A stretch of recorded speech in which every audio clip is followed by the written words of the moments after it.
And now, for your listening pleasure,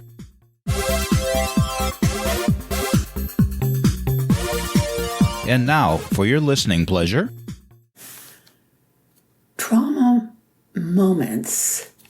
That's where we are today. And I want to talk about how trauma can affect one's belief about the future via loss of hope, limited expectations about life, fear that life will end abruptly or early, and an anticipation that normal life events won't occur. I am Carolyn Sanic, life coach, author, and high-value woman. This is my podcast, Thrive, where for 2 to 3 minutes a day, I help people thrive. Well, this was me when I heard the words, "You have breast cancer."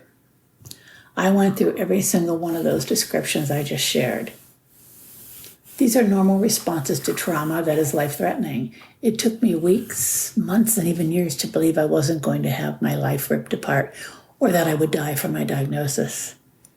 Every time I got sick, I would check to see if I was feeling, something that was a sign of a cancer coming back, or worse yet, that it had spread.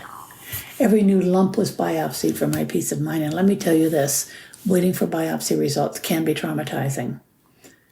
When I'm traumatized, I become a very private person. I can't sit in group therapy. I have to have one-on-one therapy.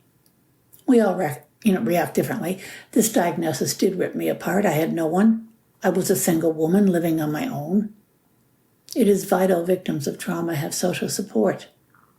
You need to deal with the aftermath and the effects of the trauma. I had no one.